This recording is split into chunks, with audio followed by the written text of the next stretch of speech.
Hello. Hello, and welcome to another episode of the Chaplain's Den, where I take your questions and try to answer them the best I can in just simple, honest format. Today's question is about the Ten Commandments. So the question is, are they still important? Are they still relevant? So there's kind of two aspects of this. One is people look at it. The Ten Commandments come in very early in the Bible. They're in the section which is considered in the Old Testament, which is considered like the Hebrew Jewish part of the Bible. So of course people have the question, well, does it carry on into the New Testament, which is the Christian part? So is it important? Is it something that Christians have to adhere to today? The simple question of that is that yes, it does, because Jesus brings it into the New Testament. He refers to it several times. There's no time that all 10 are listed in order, but they are referred to. I think the only one that's not mentioned at all is the Sabbath, which really at that point in time, that wasn't an issue. It wasn't a question. It was such a they were in the time period of the temple world where things were strict. So that wasn't really something that people needed to be reminded of. They really weren't given an option in that time period. But the whole commandment guideline is one that Jesus does bring in, and he's asked about it by other people. They ask, which is the greatest, which is the most important.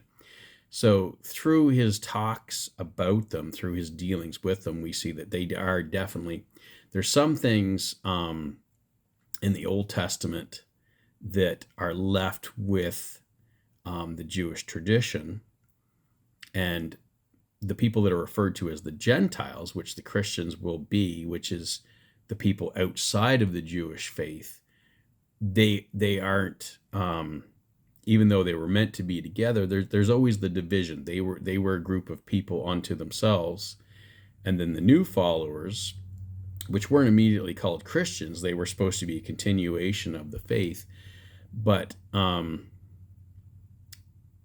it kind of lost my train of thought. Sorry, but there's times that some stuff carries on, and other stuff doesn't. So when Jesus brings it in, there's no question. There's no question that he's saying this is part of what I want even the Gentiles to follow and adhere to. So in that point, it's very clear.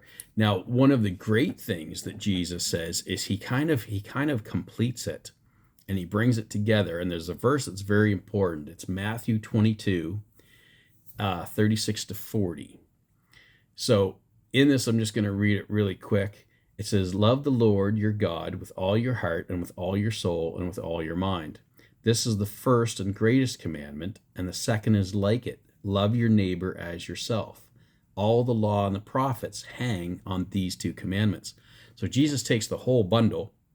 He takes the whole religion. He takes the whole faith structure. He takes everything into it and breaks it down into, listen, love God, love everybody else. That's what you need to know. That encompasses everything. If you do that, you're doing the other things.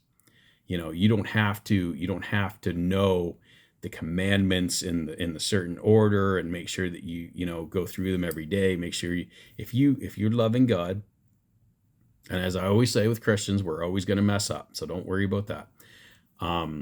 That's part of what we do. That's part of our journey, the negative that's in us. But if we focus on that, if that's our focus, we're loving and respectful to God, and we're loving and respectful to other people. We're doing the faith. We're doing Christianity. And Jesus makes the point several times that is the most important thing. Don't worry about all the religious stuff. Don't worry about all the traditions. Get that right. Get the love right, and you're getting everything else right. It all falls into place. So the other aspect is people look at it and say, a lot of time people will look at it and say, well, today's a very different day of age. That's an old belief structure. Today's very different than the time period Jesus was in. So are they kind of outdated? Is there anything in the commandments that are outdated? And the thing about this is really, if you look at them, I mean, they're very, very simple. There's 10 of them. And it's interesting, if you look at them, you'll see an interesting division. You'll see that some of them are for God, but others are for you. So if we look at them really quick, you're not allowed to worship other gods, okay? You're not allowed to make other gods. Think about all the fake religions. People have created that, okay? Somebody sat down and invented these gods and their backstories and everything else. So you don't do that. You don't take God's name in vain. That's a lot of people get confused about that, but that's just very simple. Why would you say somebody's name when something bad happens? People stub their toe and say Jesus Christ. Well, that, if I stubbed my toe and said your name, you'd be like, what? Why are you saying my name? Why are you blaming me for that, right? So that's just a respect thing.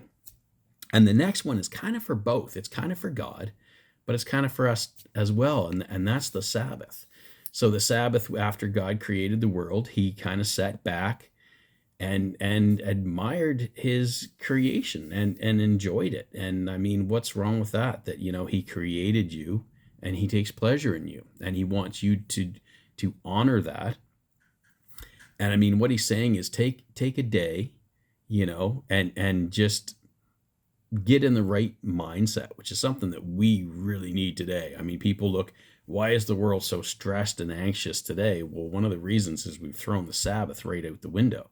So, I mean, obviously God's not going to reward us for that, but at the same time, there's a time period that God gave us and we're not taking it. We're not, we're not taking advantage of that. So it's that one's kind of for both. It's a respect to God, but it's a benefit to us. Then the next ones are honor your parents, respect your parents. That's whether they're good parents or bad. There is, that doesn't mean that you have to follow everything once you get to a certain age, but you have to love them and you have to appreciate them. Because if you can't love and honor your own parents, how are you going to do it to other strangers, right? The Bible wants us to love our enemies. I mean, if you can't get over things with your parents, I know sometimes some of you have really hard issues, and I get that, but that is something that we have to work on. Don't kill. Don't commit adultery. Don't cheat on your significant other. That's an obvious thing. Don't steal.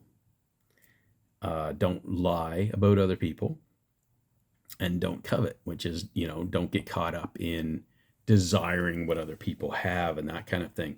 So you see how all those, there's a few that are designed as respect to God, and the rest are respect for other people and yourself, because we don't want people doing that stuff to us. You don't want somebody cheating on you, stealing your stuff, trying to kill you. I mean, that's an obvious thing.